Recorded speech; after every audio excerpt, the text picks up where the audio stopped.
أعوذ بالله السميع العليم من الشيطان الرجيم بسم الله الرحمن الرحيم الحمد لله نحمده ونستعينه ونستغفره ونعوذ بالله من شرور أنفسنا ومن سيئات أعمالنا من يهده الله فلا مضل له ومن يضلل فلا هادي له وأشهد أن محمدا عبده ورسوله صلوات الله وسلامه عليه وعلى آله وأصحابه وسلم تسليما كثيرا رب اشرح لي صدري ويسر لي أمري واحلل عقدة من لساني يفقهوا قولي سبحانك لا علم لنا إلا ما علمتنا إنك أنت العليم الحكيم. Alhamdulillah, nous sommes aujourd'hui dimanche et nous allons poursuivre notre programme de Durus al-Muhimma li'abat al-Umma, le livre sur les leçons importantes pour toute la communauté. Nous avons terminé la deuxième leçon. Donc, si peu à Dieu, aujourd'hui nous allons entamer la troisième leçon.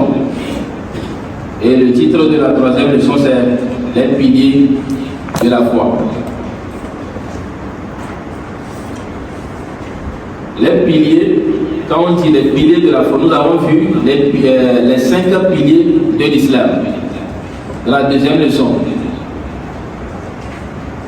Et nous avons dit, celui qui ne croit pas à l'un de ces piliers devient automatiquement kafir. Il n'y a pas de débat sur ça. Celui qui ne croit pas à l'un des 5 piliers de l'islam est automatiquement kafir. Maintenant, celui qui croit aux 5 piliers de l'islam et l'accomplit, eh bien, cette personne est musulmane. Cette personne est musulmane.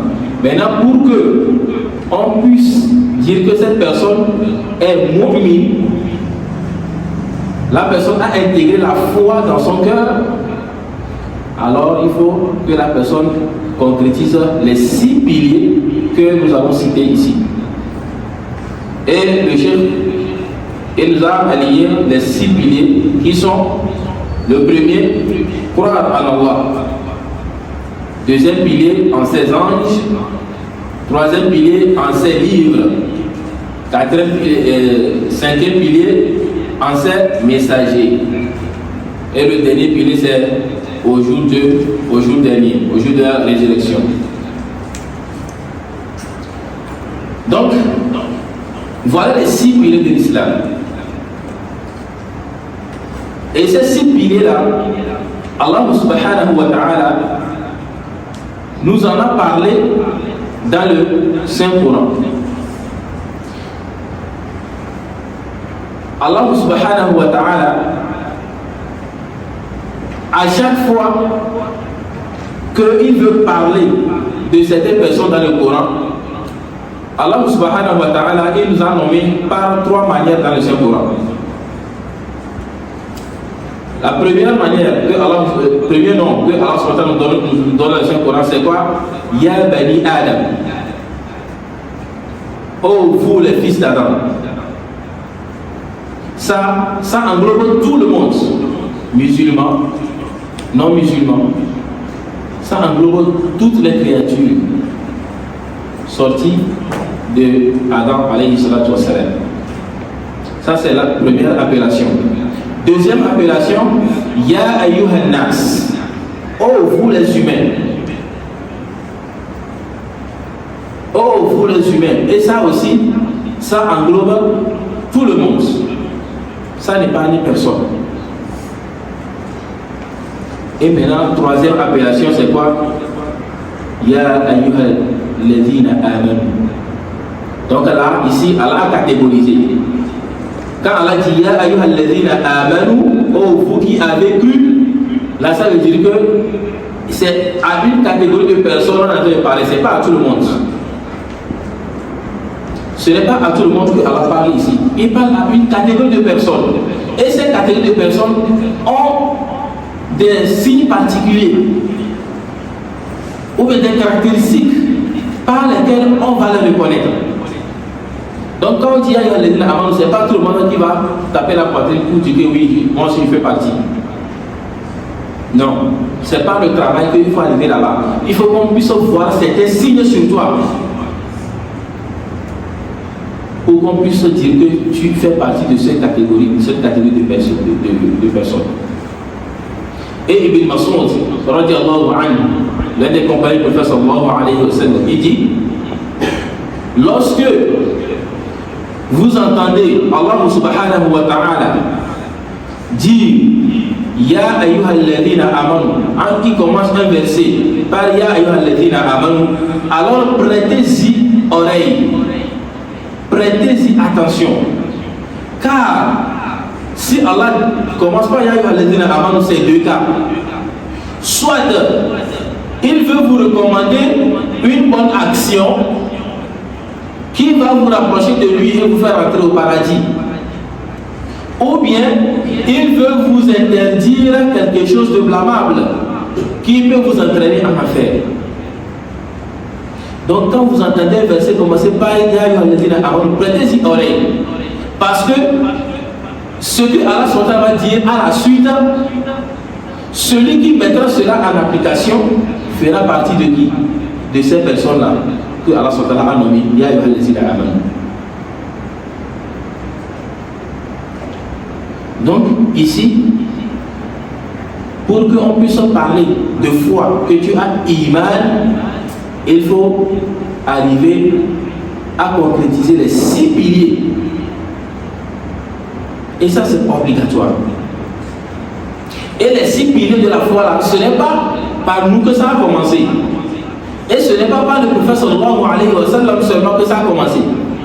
Mais les 6 piliers là, c'est depuis le premier prophète.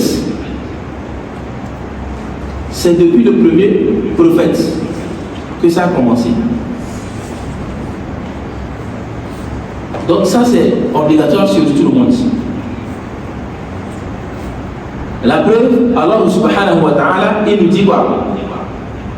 Dans Surat al-Baqarah, à la fin de Surat al-Baqarah, il nous dit Amana al-Rasul bima unzila ilayhi min rabbihi wal mu'minun. Kullun amana billahi wa malaikatihi wa kutubihi wa rusulihi. Donc vous voyez déjà les piliers de l'islam, les piliers de la foi là. Alors ça veut dire quoi? Amana al-Rasul bima unzila ilayhi min rabbihi wal mu'minun. Kullun amana billahi, la croyance en Allah. Wa malaikatihi, en ses anges. Wa kutubihi, en ses livres. Wa rusulihi, et maintenant en ses messagers. Donc on a cité combien de piliers là-bas? 3 piliers, 4 piliers ça. Oui, 5 piliers. 5 piliers. La croyance en Allah, en ses messagers, et en ses anges, en ses livres et en ses prophètes. Donc ça fait 4 choses que Allah subhanahu wa ta'ala a citées. Allah subhanahu wa ta'ala, il nous montre en même temps les piliers de la foi. Donc il a cité les 4 éléments dans les 6. Et les 2 autres éléments sont dans d'autres versets. Donc Allah subhanahu wa ta'ala dit quoi? Amana ar-rasul bima unzila ilayhi min rabbihi wal mu'minun. Que tous les prophètes, sans exception, ils ont cru en ce qui a été révélé vers eux. Donc ce que Allah subhanahu wa ta'ala a révélé vers eux là, ils ont cru en ça. Qu'est-ce que Allah a révélé vers nous? C'est le Coran. Qu'est-ce que Allah a révélé vers les enfants d'Israël? At-Tawrat et Al-Injil. Qu'est-ce que Allah a révélé à Daoud, à Zabour? Est-ce que vous voyez? Donc chaque prophète a reçu quelque chose. D'autres ont reçu des livres, d'autres n'ont pas reçu. Mais chaque prophète a reçu un message de la part d'Allah subhanahu wa ta'ala. Et Allah subhanahu wa ta'ala dit quoi? Eux tous ont cru en ce qui a été révélé vers eux.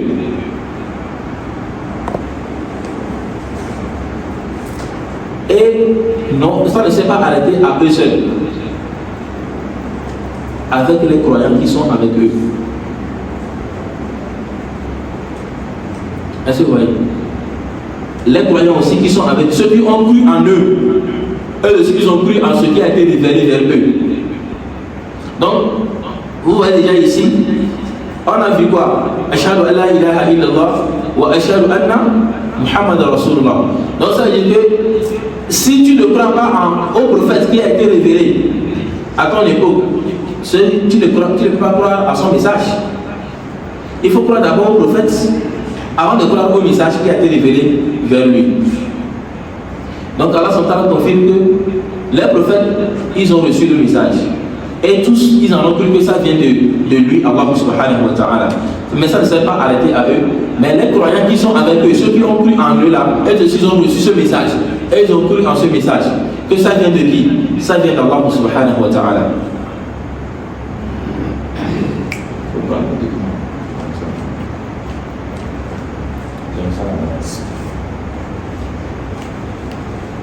كل آمن بالله وملائكته.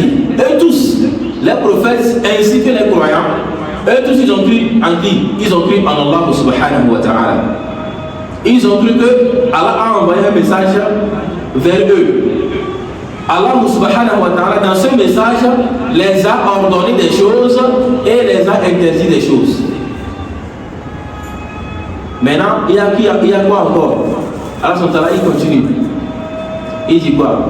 Wa malaikatihi. Malgré qu'ils ont cru au message qui les a été envoyé, ils ont cru en qui? Aux anges. Donc les prophètes ainsi que les croyants, ils ont cru en qui? Qu'il y a les anges. Ils ont cru à l'existence des anges. Wa kutubihi, ainsi que les livres saints révélés par Allah.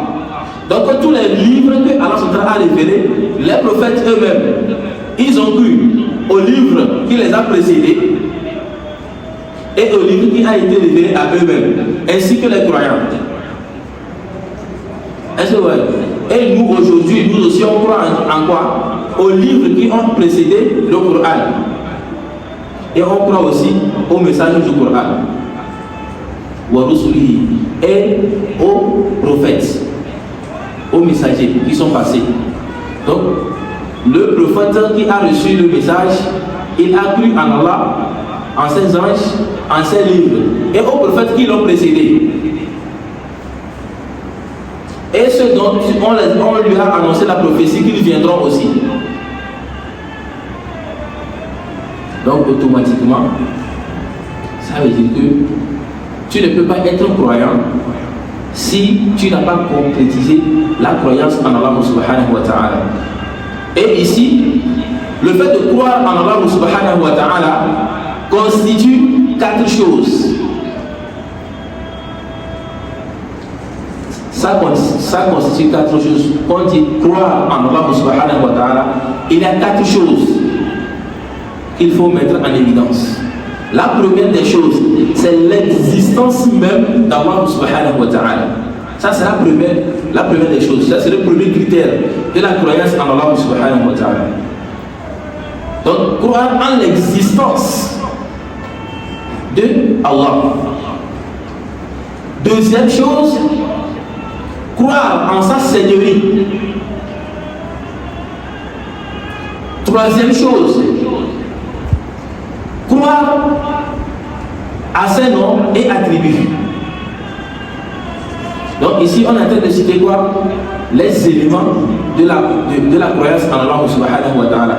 Tawhid, on appelle ça Tawhid uluhiyya, Tawhid, la croyance en la seigneurie, Tawhid rububiyya, Tawhid, la croyance en l'adoration d'Allah subhanahu wa ta'ala, et Tawhid asma wa sifat, et la croyance au nom et attribut d'Allah subhanahu wa ta'ala.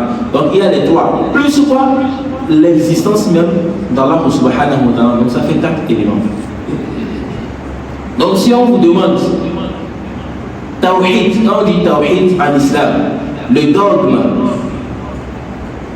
Le dogme constitue en quoi? C'est les trois éléments qu'il faut citer d'abord. Tawhid, Uluhiyya, Rububiyya wa Asma wa Sifat. La croyance en la seigneurie d'Allah subhanahu wa ta'ala et en son unicité et en ses noms et attributs. Ça veut dire quoi? Je vais vous expliquer. Quand on dit croire en la seigneurie d'Allah subhanahu wa ta'ala, ça veut dire que croire qu'il n'y a pas un Seigneur, une divinité qui est digne d'être adoré, qui, dans son existence, peut créer et faire ce que Allah a créé et fait. Ça, c'est dans sa seigneurie, ça. Ça veut dire quoi? Alhamdulillahi Rabbil Alamin. Louange à Allah, maître du monde. Hein? Alhamdulillahi Rabbil Alamin. Louange à Allah, maître du monde. Dans d'autres traductions, maître de l'univers. Donc ça veut dire qu'il n'y a pas un créateur qui seconde Allah dans sa création.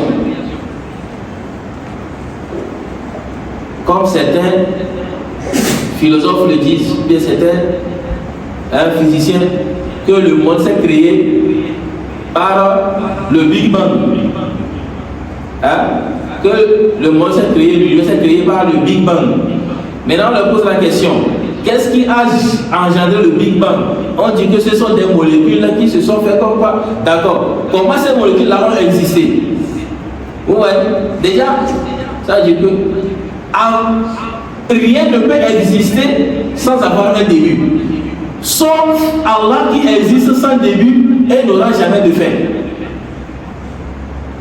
Mais tout ce que vous voyez, ça a eu un début. Et ce début-là, seul Allah l'attribue. Seul Allah attribue un début à quelque chose. Et c'est lui qui détermine aussi quoi? La fin. Et la fin là, c'est le décret d'Allah subhanahu wa ta'ala. Et c'est ça qui est le sixième pilier. Le fait de croire que chaque chose qui aura une fin, eh bien, n'est pas éternel. Et forcément, ce qui n'est pas éternel ne peut pas être une divinité. Est-ce que vous voyez? Maintenant, deuxième chose, la croyance en ça. En ça quoi? J'ai dit quoi premièrement? En sa seigneurie. Maintenant, dans son adoration. Donc ça veut dire qu'il n'y a pas de Seigneur qui mérite qu'on lui adore, sauf celui-là qui a tout créé. Est-ce que vous voyez? Le premier, c'est dans sa seigneurie. Ça, pour le moment, il n'y a pas d'adoration. Mais on croit que dans sa seigneurie, il est le seul, il n'y a pas d'associé avec qui il a créé. Il n'a pas créé le ciel, une autre divinité a créé la terre. Il n'a pas créé les eaux et une autre divinité a créé les montagnes. Non, il est le seul. Maître, règne de sa majesté. Ça c'est le premier ça. Maintenant, deuxième, dans son adoration. Donc ça veut dire que toute adoration doit être vouée à ce Seigneur. Toute adoration doit être vouée à ce Seigneur-là qui a tout créé. Donc tu ne peux pas appeler, chercher de l'aide auprès de notre Seigneur, si ce n'est auprès de celui qui a tout créé. C'est pourquoi on dit quoi? Iyyaka na'budu wa iyyaka nasta'in. C'est auprès de toi que nous cherchons secours. C'est toi que nous adorons et c'est auprès de toi que nous implorons secours. Parce que tu as commencé à dire quoi? Alhamdulillahi Rabbil Alamin. Donc Rabbil Alamin là, celui-là qui est le Seigneur de tout l'univers là, c'est lui que tu adores et c'est auprès de lui que tu cherches secours. Donc quelqu'un qui croit que Dieu existe, mais qui fait des sacrifices aux rivières, qui fait des sacrifices au carrefour, on l'a dit d'aller laisser sacrifice auprès d'un arbre, à faire quoi? À chercher secours auprès d'une autre divinité qui n'est pas le Seigneur des mondes.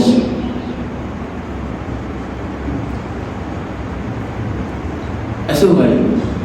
Celui qui a égorgé quelque chose, donné en sacrifice aux rivières, carrefours, des arbres, ou bien quoi que je ne sais pas, eh bien il a cherché secours. Parce qu'en le faisant, qu'est-ce que tu cherches? Tu cherches une solution à un problème. Tu cherches qu'on te vienne en aide, n'est-ce pas? Maintenant, ce que tu viens de faire là, c'est Allah subhanahu wa ta'ala seul qui est digne de cela. Donc si tu vas faire sacrifice, tu le fais pour qui? Pour Allah. Si tu cherches de l'aide, tu le cherches auprès de qui? Auprès d'Allah. Donc c'est ça la croyance dans son adoration. Troisième, j'ai dit quoi? Dans ses noms et attributs. Dans ses noms, la croyance en ses noms et attributs. Allah subhanahu wa ta'ala nous dit dans le Saint-Coran, وَلِلَّهِ الْأَسْمَاءُ الْحُسْنَى فَادْعُوهُ بِهَا. Allah possède les plus beaux noms. Invoquez-le par ses noms. Donc si tu veux invoquer, tu n'invoques que par les noms que Allah subhanahu wa ta'ala s'est attribué et par les caractéristiques dont il s'est attribué. Est-ce que vous voyez? Tu ne vas pas prendre ta sbar, tu veux faire zikr et tu commences par invoquer un nom qui n'est pas un nom d'Allah. Là tu as fait du shirk, tu l'as associé à quelque chose. Donc ça, Allah ne nous laisse même pas de porte ouverte. Si tu as reconnu qu'il est ton Seigneur et il a créé toutes choses, alors la deuxième chose c'est quoi? C'est de lui vouer un culte, de l'adorer et de chercher de l'aide auprès de lui. Maintenant, troisième chose, si tu veux invoquer par un nom, eh bien n'invoque que par le nom d'Allah subhanahu wa ta'ala. Et ce sont ces noms qu'il nous a cités dans le Saint-Coran. هو الله الذي لا إله إلا هو الرحمن الرحيم الملك القدوس السلام, jusqu'à tous les noms que nous connaissons. Donc si quelqu'un te donne un zikr, que fait un zikr, demande-lui, c'est le nom de qui? C'est le nom de qui? Parce que les gens invoquent le nom des djinns. Les gens invoquent le nom des djinns, pensant qu'ils sont en train d'invoquer Allah. Donc, il faut faire très attention à ce côté. Deuxième pilier de la foi, la croyance aux anges. Donc, on croit que Allah subhanahu wa ta'ala a certaines créatures qu'on appelle les anges. Mais ce sont des créatures invisibles. Croire que Allah subhanahu wa ta'ala, il a créé certaines créatures qu'on appelle les anges. De la manière dont Allah nous a créé, nous sommes des humains. Il y a des moutons, il y a des chèvres, il y a des oiseaux, il y a tout ça. C'est comme ça que Allah a créé d'autres créatures qui nous sont invisibles. Et ces créatures ne sont pas égaux à Allah subhanahu wa ta'ala. Mais ils sont aussi des créatures d'Allah. Ils n'ont pas une force pour agir sans la permission d'Allah subhanahu wa ta'ala. Donc ça, celui qui croit en ça, eh bien, il a concrétisé le deuxième pilier. Parce qu'il y a des gens qui croient qu'il y a une force invisible, n'est-ce pas? Quand nous parlons des djinns, est-ce que nous voyons les djinns? Nous ne les voyons pas. Parce que Allah subhanahu wa ta'ala nous dit dans Sourate Ar-Rahman, wa khalaqal janna min nar. Alors il a créé les djinns avec un feu, mais qui n'a pas de fumée. Un feu qui n'a pas de fumée. C'est avec ça que Allah a créé quoi? Les djinns.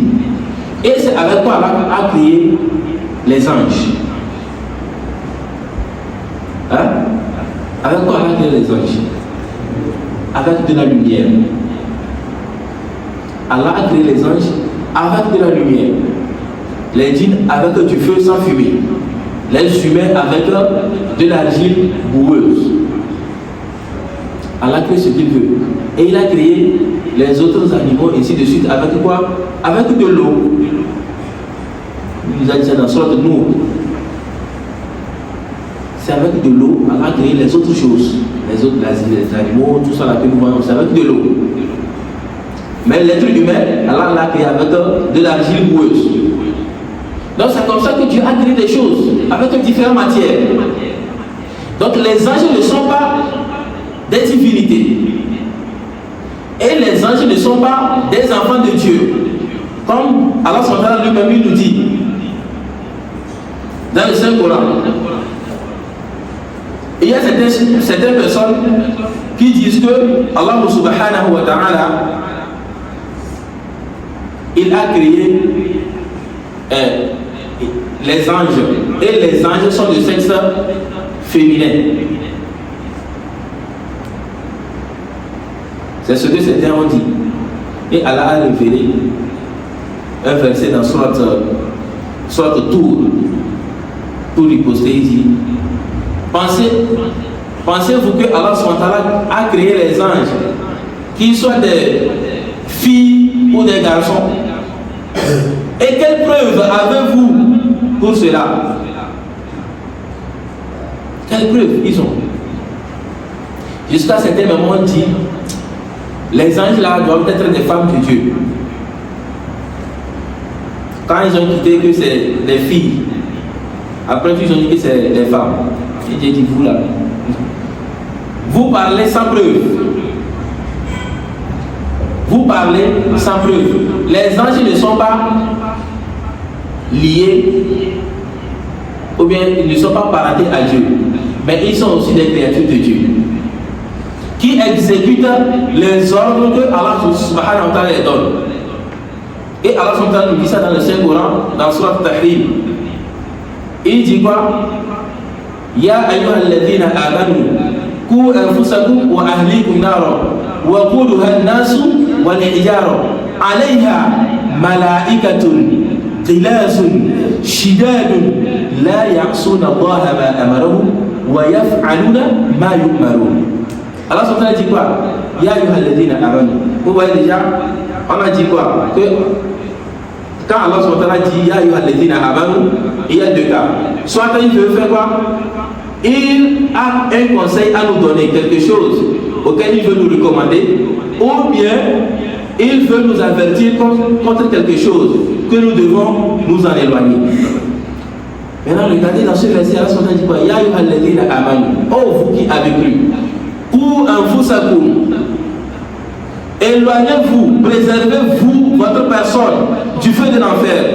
Wa ahlikum, ainsi que vos proches, vos familles. Du quoi? Wa ahlikum naro, d'un feu. Préservez-vous votre propre personne, ainsi que vos familles, vos proches, d'un feu de l'enfer. Ce feu-là a pour arbre, c'est-à-dire si on met le feu, c'est avec les arbres, avec les branches ou bien. Eh bien, ce feu-là a pour arbre, c'est-à-dire ce avec quoi ce feu-là brûle les combustibles, voilà. Ce feu-là a pour combustible les humains.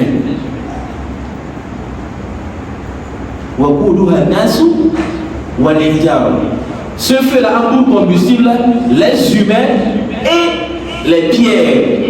Maintenant, on va se demander, les humains, on peut comprendre que c'est parce qu'ils ont fait quelque chose et Dieu les a mis dans l'enfer pour les châtier. Maintenant, les pierres, pourquoi? Eh bien, c'est ce qu'ils ont adoré. Les pierres là, ce sont les divinités, ce que les gens ont pris comme divinité là. Eh bien, Dieu va les rassembler, eux et leur divinité, dans le feu. Et ils seront les combustibles de ce feu. Allah nous en préserve. Et Allah dit quoi? Alayha malaikatun. Et dans ce feu là, il y a des gardiens qui sont les anges. Il y a des gardiens qui sont des anges. Ce sont des anges qui sont robustes, shidad, qui sont forts physiquement. La ya'sun Allah. Il ne désobéit jamais à Allah. La ya'sun Allah ma amarahu. Il ne désobéit jamais à ce que Allah subhanahu wa ta'ala les a dit de faire. Wa yaf'aluna ma yu'marun. Et ils ne font qu'exécuter ce que Allah subhanahu wa ta'ala dit. Donc ça dit que les anges ont été créés pour obéir à Allah, pas pour faire autre chose. Ils sont créés pour obéir à Allah lorsque Allah va les ordonner. Et ils sont aussi créés pour adorer Allah. Yusabbihuna bihamdi rabbihim. Donc ils sont créés pour adorer Allah, tout comme nous, et exécuter les ordres d'Allah subhanahu wa ta'ala. Donc ils n'ont pas de rôle à jouer dans votre vie. Les anges, on ne les invoque pas pour qu'ils viennent en aide, comme d'autres personnes les ont pris. Que si tu veux telle chose, il faut invoquer le nom de tel ange. Lui est plus proche du trône d'Allah. Si tu veux telle chose, il faut invoquer le nom du gardien du paradis. Si tu veux faire telle chose, il faut invoquer le nom du gardien des montagnes. Ainsi de suite. Tout ceci, des shirk. Vous, ainsi que les anges, Allah vous a créé pour son adoration. Donc, ils n'ont pas de force à faire quoi que ce soit. Ils ne font qu'obéir à ce que Allah les a ordonné. Et les anges, chaque ange a son rôle à jouer. Allah les a créés, chaque ange a son rôle à jouer. Et Allah subhanahu wa ta'ala, il dit quoi? Tellement ils sont nombreux qu'on ne peut pas connaître leur nombre, leurs limites. Dans ce bas monde, nous avons quoi? Nous avons la Kaaba, n'est-ce pas? On fait le pèlerinage à la Mecque et on fait la tawaf autour de la Kaaba. La Kaaba là, il y a ça aussi au ciel. Les anges aussi font tawaf, eux aussi ils tournent autour de la Kaaba. Et comment on appelle la Kaaba du ciel? On appelle ça Baytul Ma'mour. Ce qui est sur la terre est appelé Kaaba. Ce qui est au ciel est appelé Baytul Ma'mour. Et là où est placée la Kaaba sur la terre, c'est au même endroit que se trouve la Kaaba du ciel. Et de la manière dont les gens font tawaf autour de cette Kaaba, c'est de la même manière les anges aussi font tawaf autour de Kaaba, au ciel. Au moment où les humains sont ici en train de faire la tawaf, c'est ainsi que les anges sont en train de faire la Kaaba. Et Allah s'entend dit quoi? Que chaque jour, c'est 70 000 anges qui font la tawaf. Chaque jour, c'est 70 000 anges qui font la tawaf. Et lorsqu'ils finissent la tawaf de ce jour, ils partent, ils ne reviendront plus jusqu'à la fin du monde. Et chaque jour, ce sont de nouveaux anges qui vont venir faire tawaf. Et chaque jour, ce sont 10 000. Donc imaginez leur nombre incalculable. Chaque jour, ce sont 10 000 anges. Depuis que Allah a créé la Kaaba, Baytul Ma'mour au ciel, et que les anges ont commencé à faire la tawaf, chaque jour, ce sont 10 000 anges. Et lorsqu'ils partent là, ils ne vont plus jamais revenir là-bas jusqu'à la fin du monde. Chaque jour, c'est de nouveaux anges, soit 10 000 anges, soit 10 000 anges. C'est comme ça. Est-ce que vous voyez? Et les anges, chaque ange a son rôle. Il y a certains dont Allah subhanahu wa ta'ala nous a donné les noms. Et il y a d'autres dont Allah subhanahu ne nous a pas donné le nom. Donc si certaines personnes inventent des noms, que tel ange s'appelle tel ange s'appelle tel, ça c'est des inventions. Ceux dont Allah subhanahu wa ta'ala a donné les noms, c'est eux qu'on connaît. Il nous a appelé le nom de Jibril. Alayhi salam. Le rôle de Jibril c'est quoi? C'est de transmettre le message divin au prophète. Lui, c'est un messager. C'est un messager. Lui, il ne fait que transmettre. Allah dit, va dire à tel prophète, va dire à tel messager, va dire à tel... Lui, c'est ça son rôle. Et il est le major. Il n'est pas le plus grand, mais il est le major, le plus gradé parmi les anges. Il y a des anges qui sont plus que lui. Mais Allah lui a honoré parmi tous les anges. Et parfois Allah l'appelle Ruh, l'esprit. Allah l'appelle l'esprit.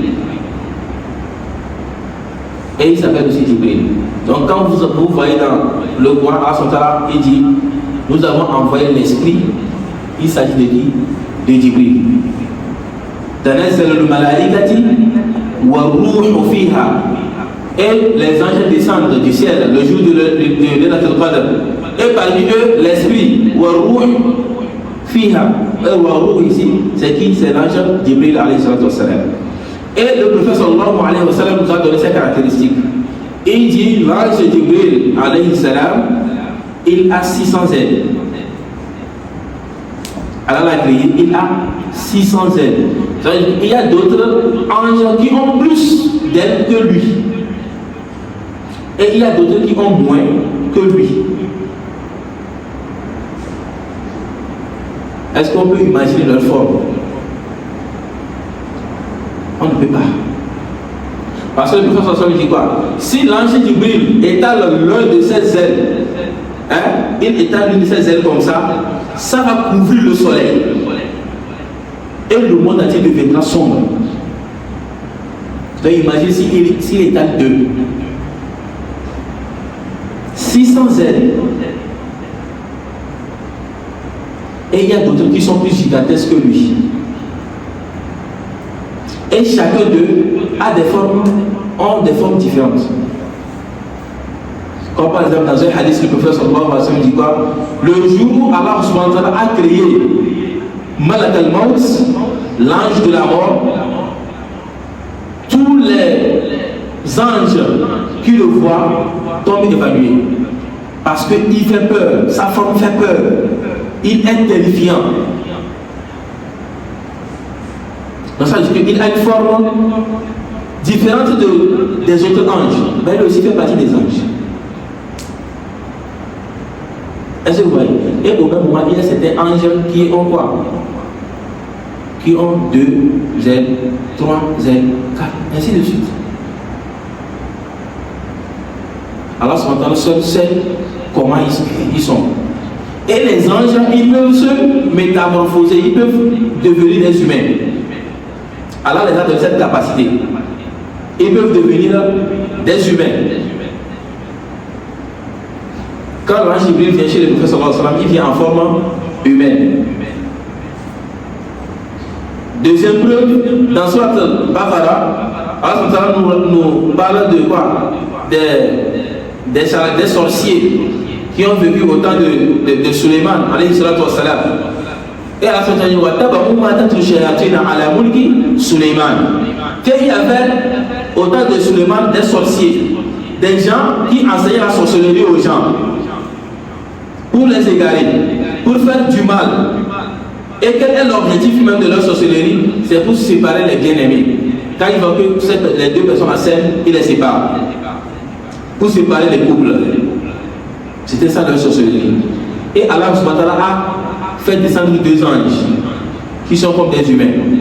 Harut wa Marut. Qui sont venus Et elles aussi, ils maîtrisaient cette sorcellerie-là, ils maîtrisaient la magie. Et ils faisaient ça pour leur montrer que ce que vous faites là, nous aussi on sait faire ça.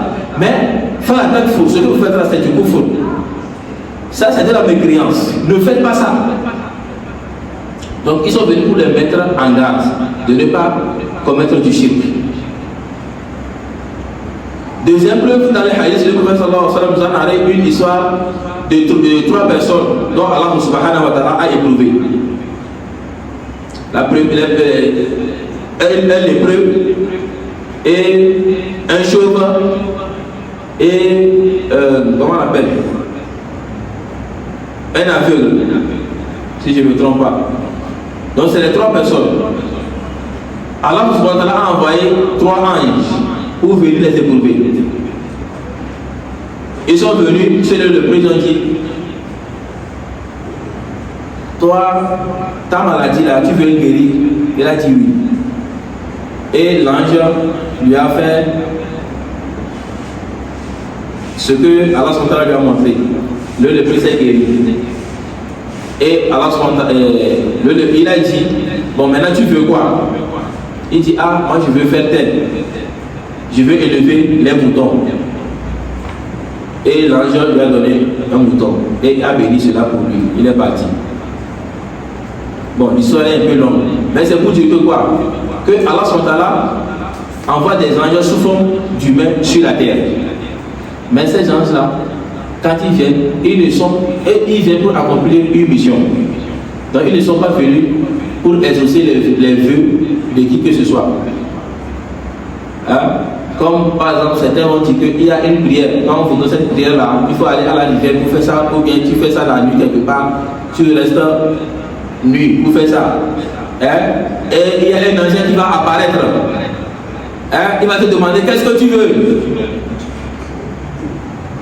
Et tu vas faire tes vœux. Et dès que tu fais tes vœux, il va exaucer cela pour toi et c'est fini.